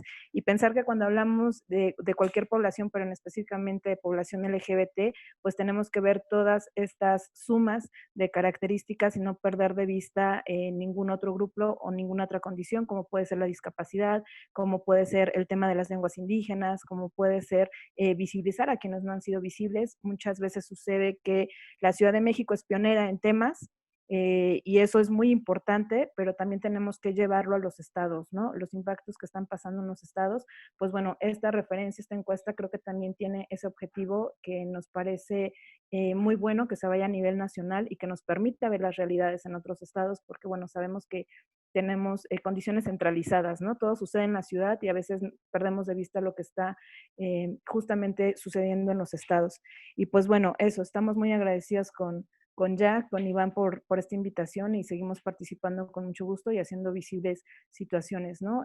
Parte de lo que queremos sumar desde COPRED, por ejemplo, es el tema del uso de lengua de señas mexicana para población sorda, que no es hasta que te acercas a las poblaciones que entiendes las realidades que están viviendo y cómo sus situaciones de precarización, de inseguridad, de violencia, pues están atenuando con estas condiciones y pues eso, esperamos que esta encuesta sirva para hacer visible, pero también para que las políticas públicas, como ya mencionaban antes, atiendan aquellas problemáticas que ya se venían arrastrando, lo que está sucediendo con la pandemia ahorita, pero también lo que va a pasar más adelante. Es decir, no podemos ya seguir esperando, tenemos que tener un plan para que todas las poblaciones pues puedan estar en una situación por lo menos cubriendo sus derechos básicos, como sería la salud, la seguridad, entre otros que ya varios de ustedes han mencionado. Y pues agradecemos como la participación de todos quienes están interesados en este proyecto. Muchísimas gracias. Muchas gracias, Bernice, muchas gracias, Adriana. Me gustaría presentarles ahora a Miguel Fuentes, un gran investigador. Y solo quiero decir, Miguel, que el día de hoy estamos aquí por ti. Este trabajo que has construido de la mano con nosotros para visibilizar este tema nos ha traído a este momento. Y ese es un compromiso que creo que todas las organizaciones aquí presentes tenemos, ¿no? De este esfuerzo, traducirlo en acciones específicas y en realidades. Es todo tuyo, el micrófono. Muchísimas gracias, Iván. Muchísimas gracias a todas las personas, a todas las instituciones que están aquí presentes. Mi nombre es Miguel Fuentes, uso los pronombres en masculino, él, su, suyo, y soy doctorante en estudios globales en la Universidad de California, Santa Bárbara. Una vez más, quiero agradecerle a Adriana Aguilera, a Berenice Vargas, por todo el apoyo que nos han dado siempre a tiro de cañón con esta investigación, siempre cuestionando posiciones que podamos tener en el diseño y siempre presentes en querer mejorar esto para que llegue a mejor puerto. En sus etapas iniciales también tuvimos consultoría y asistencia de investigación de Francisco Rutia y de José Antonio Aguilar, que ya no nos acompañan en el resto de nuestro trabajo, pero pues a quienes también quisiera saludar por su trabajo inicial, ¿no? Entonces, intentaré ser lo más breve posible, por eso yo soy muy de la academia, soy muy de slides, pero sobre todo me gusta poder compartir lo que tengo, rehusar el privilegio que tengo en la vida como estudiante de posgrado en una universidad extranjera con recursos que me permiten poder contribuir una vez más a la sociedad. Entonces, esto es más o menos lo que voy a hablar, los objetivos generales, la metodología, los alcances y cómo nos encantaría que ustedes nos acompañen a participar. En general nos estamos preguntando cómo impacta la pandemia de COVID-19 a personas LGBTI+, en todas estas áreas: hogar, trabajo, servicios de salud, atención médica, policía y aparatos de seguridad y espacios públicos, con objetivos muy claros, desde reconocer todos esos problemas estructurales que hemos mencionado, que afortunadamente las diferentes instituciones han vertido en la conversación inicial, identificar también que no nos impacta de la misma forma a las personas LGBTI+ esta pandemia, que está totalmente vinculado no solo a las diferencias estructurales, pero también a las diferencias de nuestras identidades, y que esas desigualdades se tienen que visibilizar. No podemos ir pensando que por ser LGBTI+, somos personas homogéneas o somos una comunidad homogénea. Y lo más importante, como mencionan, como llevar a más allá de solo un informe que se quede en el ciberespacio, que es una parte de esta propuesta, pero que este informe realmente llegue a políticas públicas, a propuestas de ley, a programas, a diagnósticos un poco más amplios, con objetivos claros, que nos permitan tener indicadores de mejora, ¿no? Entonces, metodológicamente, pues, es muy difícil hacer una encuesta en etapa de COVID.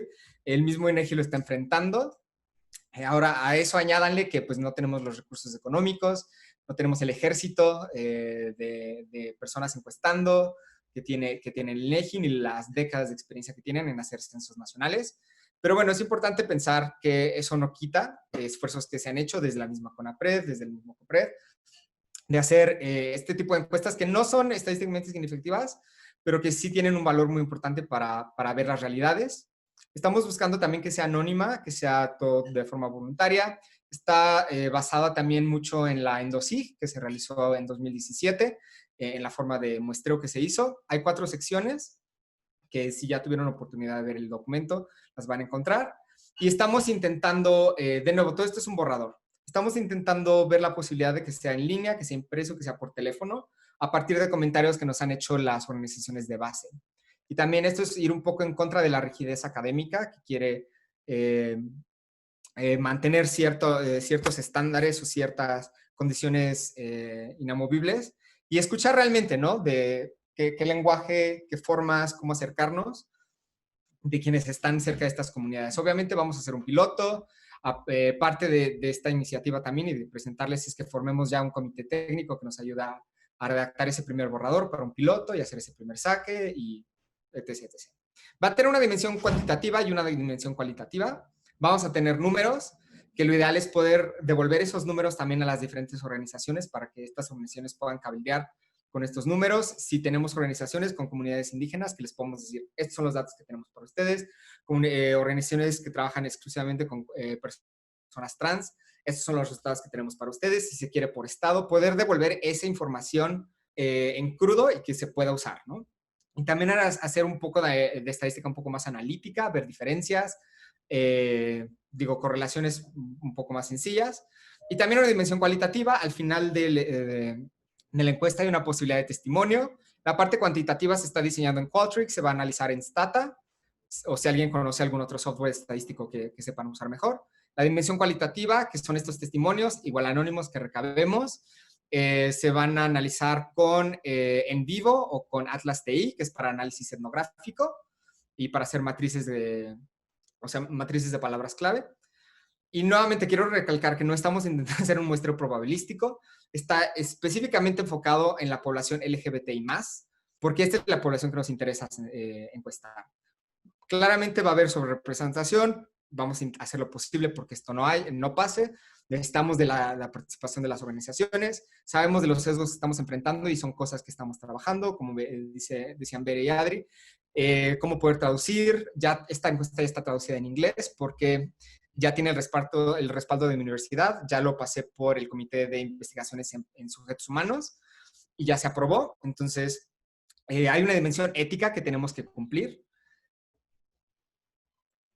Y bueno, ¿qué mejor manera de hacerlo? Además de su expertise técnico y de su expertise de relación con las poblaciones que queremos alcanzar. Claramente tiene otro tipo de alcances y limitaciones, como ya comentaban.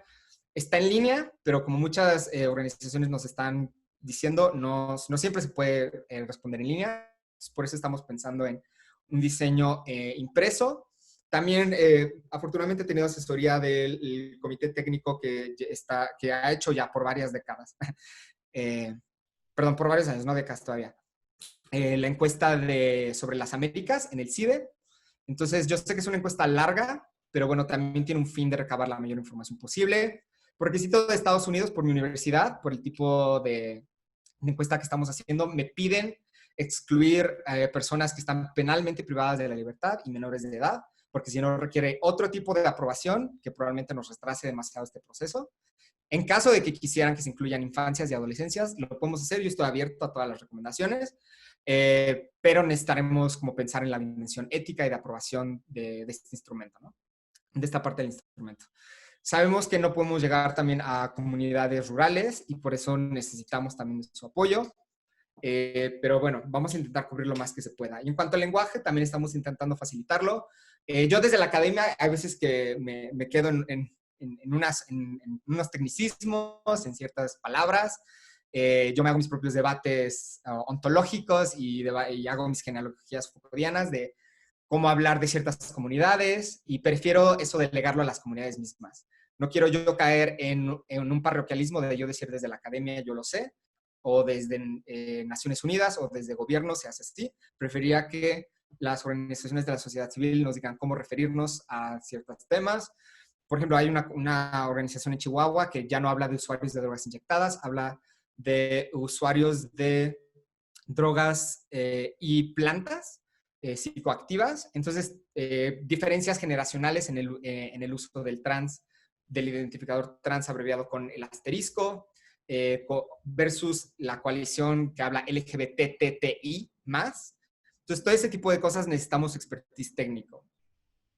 Entonces, ¿cómo pueden participar? Nos pueden apoyar desde la revisión de la encuesta, la redacción del marco teórico, el análisis de resultados en estos softwares estadísticos y la presentación. Si no tienen expertise en eso, nos pueden apoyar levantando el muestreo. Y esto es muy importante, sobre todo con las organizaciones de la sociedad civil, que se puedan acercar a poblaciones que probablemente no conozcamos o no tengamos acceso por confianza, por geografía, por tecnología.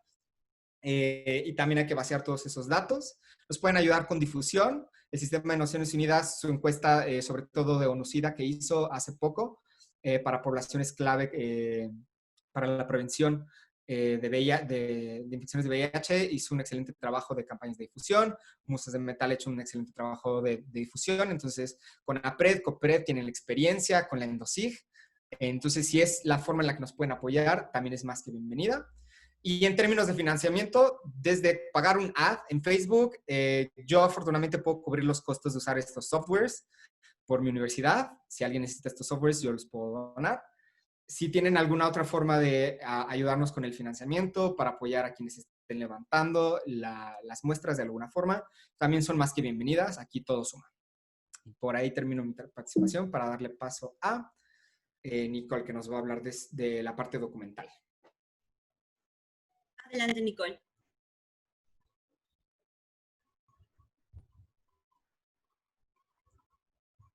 ¿Nicole?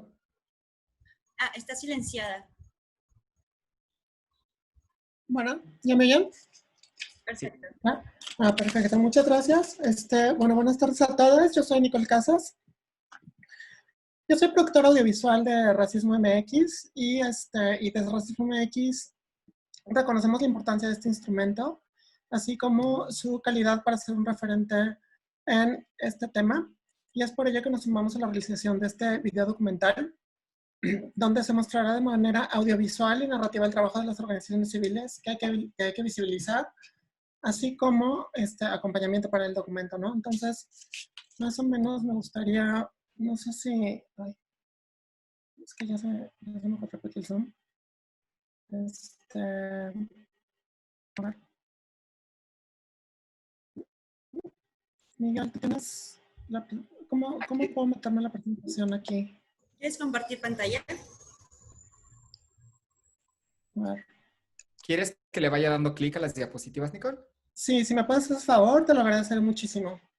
Vale. Entonces, bueno, primero, aquí tenemos la ficha técnica del documental, que se llama con título tentativo Desde Adentro, haciendo apología un poco a que estamos hablando desde el confinamiento y desde dentro de las organizaciones. Tendrá una duración aproximada de 60 minutos, el género es documental. Está planeado para hacerse en la Ciudad de México en un formato HD, donde estará para redes sociales, con sonido estéreo, con un aspecto de 16:9, que digamos que es como el formato de video normal que todo el mundo conocemos, y para exhibirse en redes sociales. ¿Podemos pasar a la siguiente, por favor? Objetivos. Bueno, los objetivos de este video, como lo mencionaba, son el complemento del instrumento de medición sobre el impacto referenciado de COVID en las poblaciones LGBT y reflejar de forma audiovisual y narrativa las mediciones del instrumento que son afectadas por la pandemia y dar a conocer los trabajos y los esfuerzos de las organizaciones que creemos que es sumamente importante para que tengan difusión, no solamente por el instrumento, sino también para visibilizar los resultados de este instrumento. Vamos a pasar a la siguiente, por favor.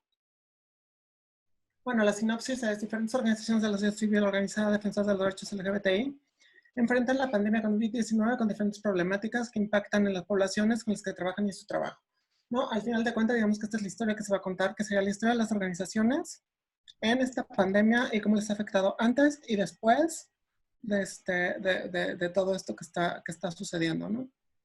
¿Podemos pasar a la que sigue? El desarrollo. Bueno, para realizar este proyecto va a tener 3 etapas de desarrollo. La primera es la preproducción del proyecto, que es donde se hará un trabajo de investigación en conjunto con las investigaciones para conocer esas problemáticas que tienen, para saber cómo era su trabajo antes. Aquí también con este trabajo de investigación se hará un guión para posteriormente pasar a la producción de ese guión, que es donde está todo el levantamiento de imagen, ¿no?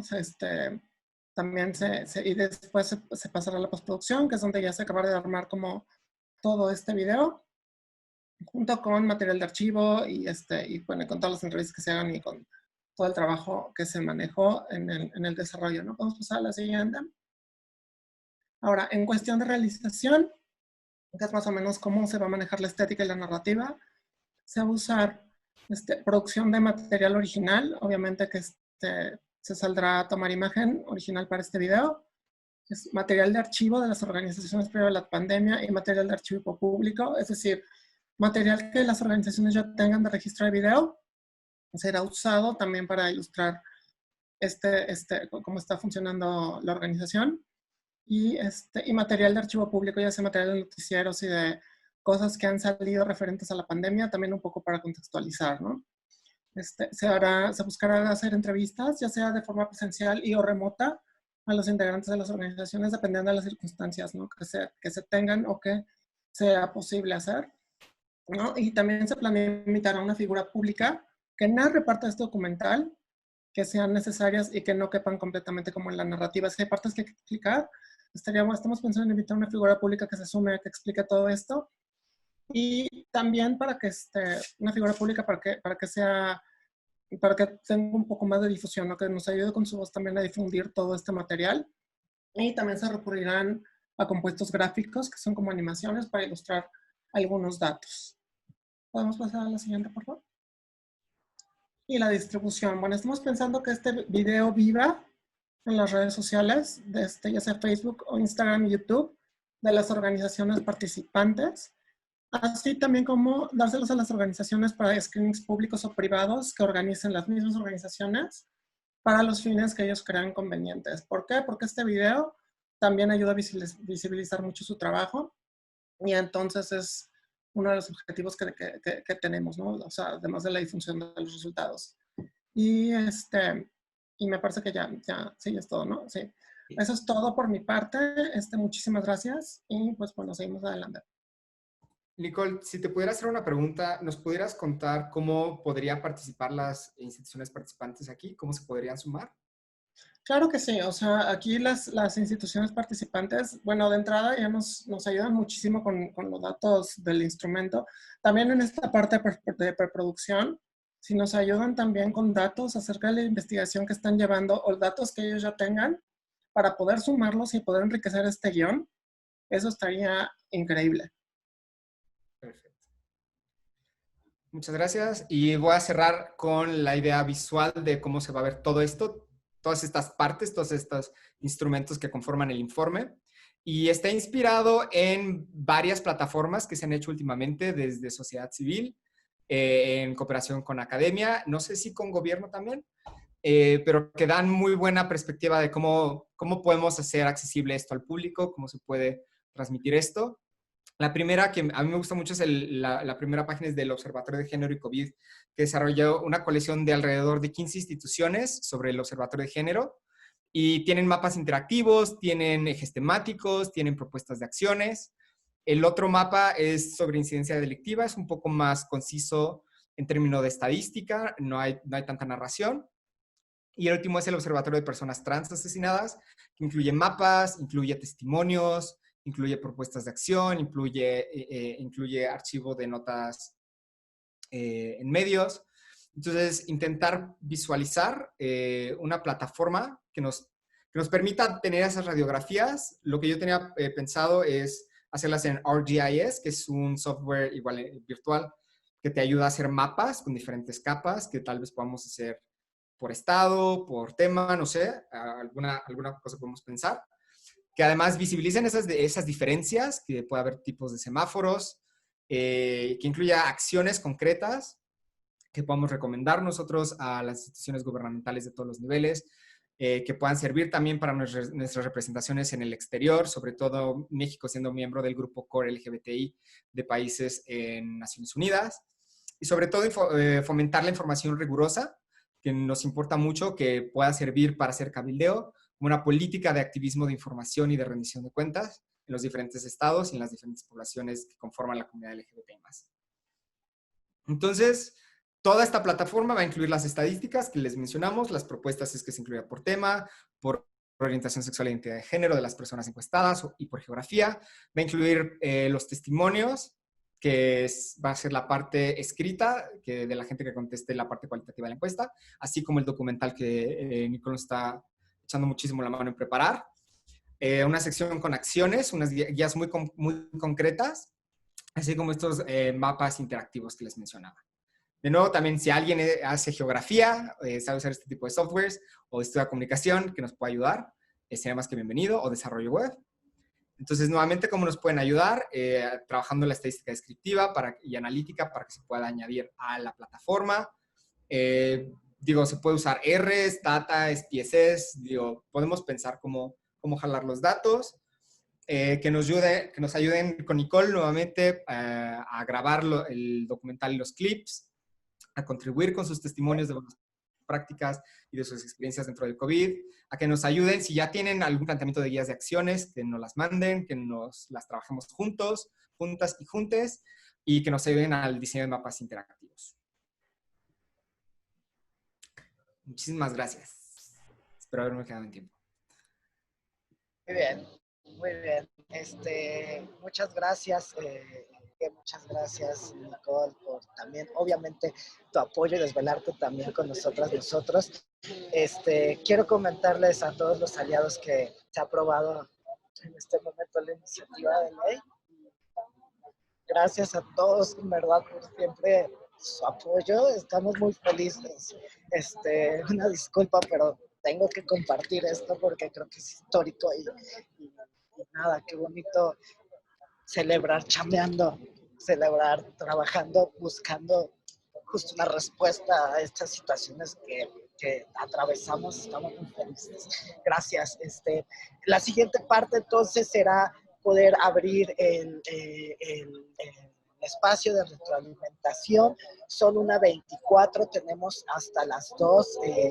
A mí me gustaría respetar mucho el horario de todas y todos ustedes. Habíamos acordado a las 2 de la tarde en cerrar el proceso.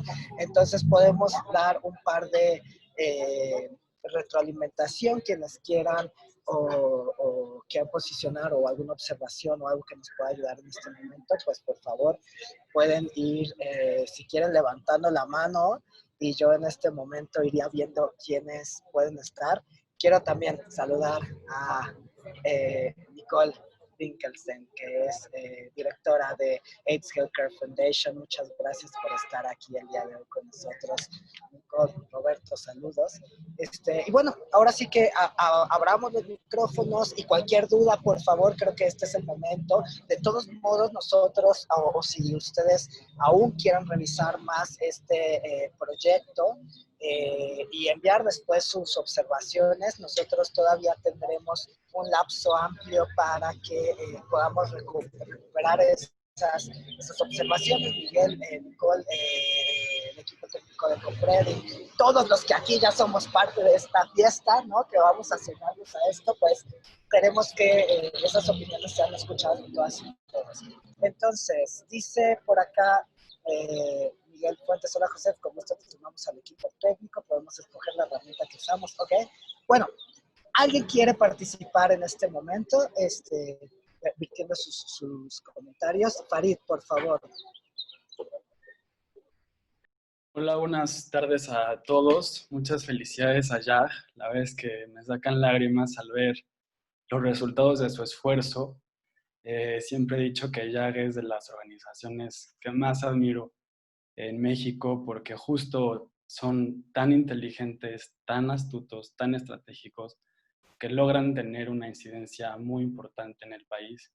Y lo sucedido hoy es ejemplo de ello. Muchas felicidades, Iván, y felicidades a todo tu equipo.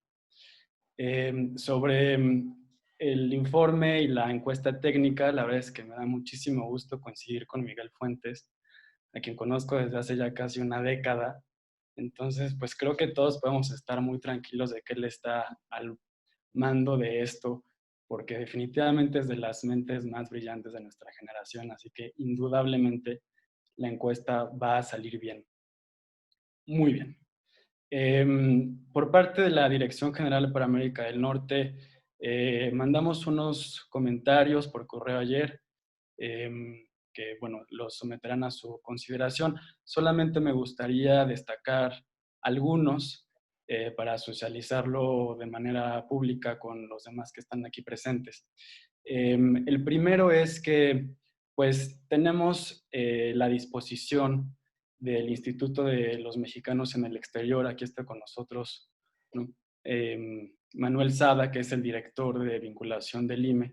Entonces, para términos comparativos, en aras de poder diferenciar el impacto de la COVID en la población LGBT en México, quizás podríamos también recopilar algunos testimonios o algunos casos de las organizaciones civiles que están en Estados Unidos y ver si hay algunas diferencias importantes o si hay similitudes.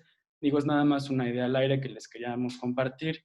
Está el IME a la disposición de aportar en esto. Entiendo que es un estudio enfocado en México, pero la puerta está abierta si así lo consideran pertinente.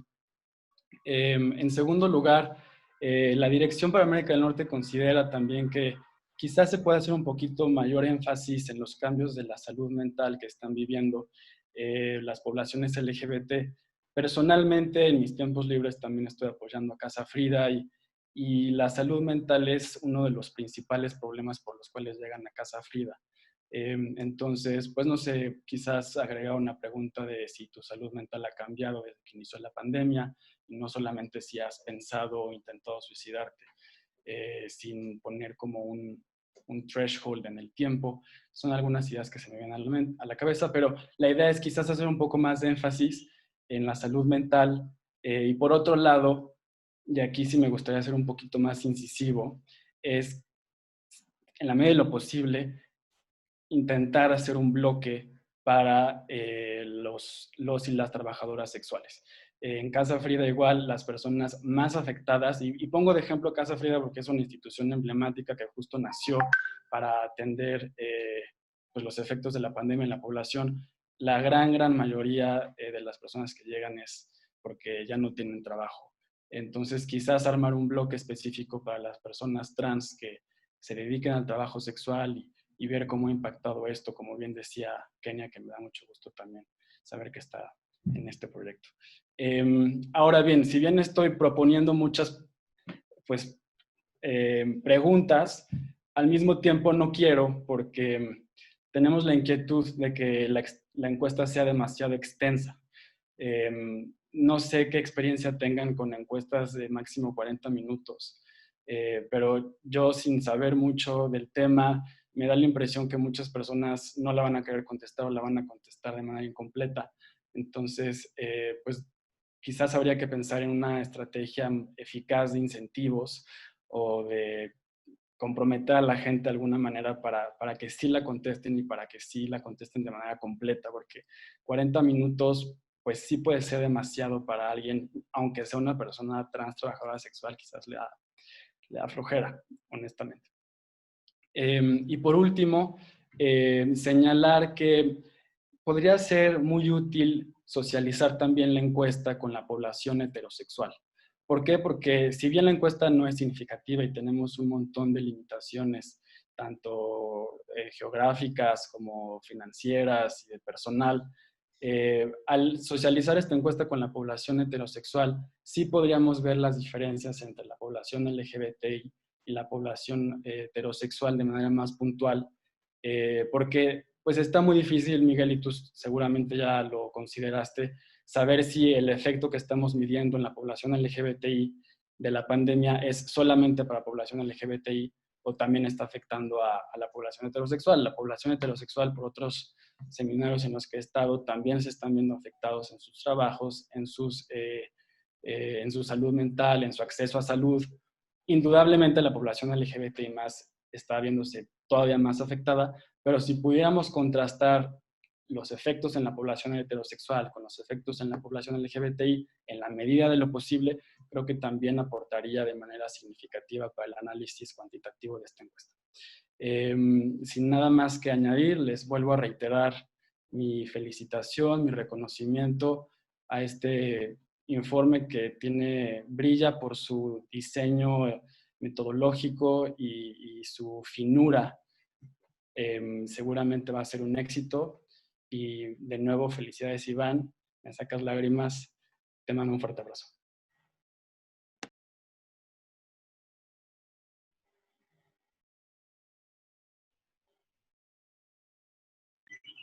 Muchas gracias, Farid. Vamos justo ya tenemos esas correo electrónico. Vi que se enviaron el día de ayer. Todavía pues por toda esta situación no hemos podido observarlas muy bien, pero estoy seguro que pues todo el equipo técnico podrá dar respuesta a cada una de esas solicitudes, ¿vale? Pero muchas gracias. Yo creo que de eso se trata, ¿no? Y rebotarla con todas y todos quienes estemos acá. Y me parece que, bueno, todo suma si tenemos justo esa intención y ese ímpetu, ¿no? de abonar. Habrá cosas que seguramente entre organizaciones también tenemos que plantear, discutir, y creo que eso es lo padre de este trabajo, ¿no? A mí me encanta poder estar llamándoles a cada ratito y, oye, ¿cómo ves esto? ¿Cómo viste esta propuesta? De mi parte y de nuestra parte tengan totalmente esa confianza en el proceso de que eso lo vamos a hacer.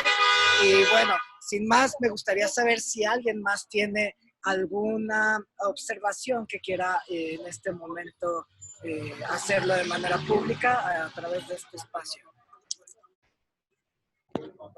Ok, oigan, yo acabo de ver acá que en el chat Nicole Tocaya acaba de poner que nos puede echar la mano al documental. Me encantaría ver si pudiéramos platicar para ver cómo podrías colaborar con nosotros. Claro, con gusto. Ahorita pongo mi celular en el chat. Vale, muchísimas gracias. Buenísimo. Si no hay ninguna otra intervención, entonces hemos acabado más temprano de lo normal. No sé si quiera... ¿Mané? Miguel Fuentes. Miguel, por favor. Bueno, perdón. Es que como tengo los ojos cerrados, lo escribí en el chat. Me operaron hace poco y tengo que descansar los ojos cada tiempo. Quería también escuchar, si es posible, de las organizaciones, en caso de que se quieran sumar, que nos vayan, si ya tienen como una idea, que nos puedan ir diciendo a qué partes les gustaría sumarse. Lo pueden escribir en el chat para hacerlo más rápido, o si quisieran hacer intervenciones. Muchísimas gracias por los comentarios, Farid. Una pequeña anotación. La encuesta está dedicada a orientación sexual e identidad de género. Entonces, sí está incluida población heterosexual, porque hay población trans que puede ser heterosexual. Entonces, pensemos en también en probar las diferentes muestras. Agradezco a las personas que se están sumando ya al comité técnico. Entonces, la idea es que empecemos a recabar todos sus comentarios, que alrededor de en una semana cerremos esa convocatoria de comentarios, y quienes se hayan sumado al comité técnico que nos podamos reunir para empezar a vaciar esos comentarios. Tenemos un formatito, nos encantaría que lo llenen porque intentamos tener la mayor transparencia posible en todo este proceso, que se sientan escuchados, que sientan que lo estamos tomando en cuenta, y de su parte también pedimos la mayor claridad posible en sus comentarios para que nos ayuden a entender la lógica detrás de muchas de sus sugerencias. La forma en la que lo presentó ahorita Farid es más excelente, es muy clara, muy concisa, nos da las razones de por qué y las preocupaciones. Entonces eso nos ayuda también a pensar cosas que probablemente no hemos pensado. Si sienten que necesitan todavía estos días para pensarlo, nuestros teléfonos, nuestros correos están más que abiertos. Gracias. Así es. Pues bueno, muchas gracias, Miguel. Muchas gracias a todas y todos ustedes por estar el día de hoy aquí con nosotros. Gracias por compartir nuestros sueños, nuestras locuras y por nunca decirnos que no. Creo que están más locos que nosotros y locas que nosotros, pero está bien bonito contarnos así. Y felicito este primer esfuerzo y este gran equipo técnico. Creo que vamos a lograr una respuesta muy, muy favorable y muy importante. No veo otra forma, sumando tantos talentos a tantas organizaciones además y otros estados, Alex de Lambda, de Zacatecas. Creo que el trabajo también que hacen va a ser muy importante poderlo sumar, espero que así sea. Y bueno, sin más, a celebrar, creo, hoy tenemos un montón que celebrar. Hoy así no voy a contestar quizá muchos teléfonos, chiques, estoy muy feliz, gracias a todos ustedes.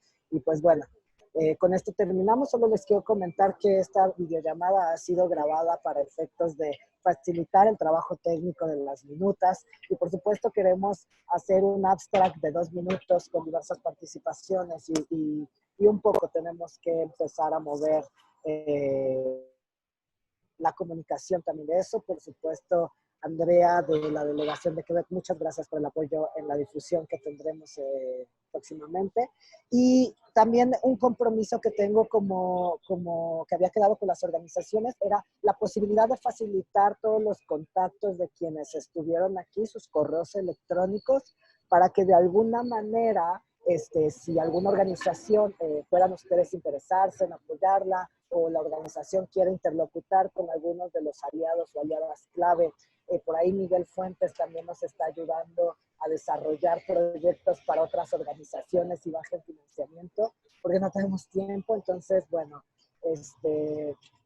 venga, gracias a todos. Les mando un abrazo, un saludo y pues estamos en comunicación. Les paso esos datos y nos vemos. Cuídense mucho. ¡Banda! ¡La votación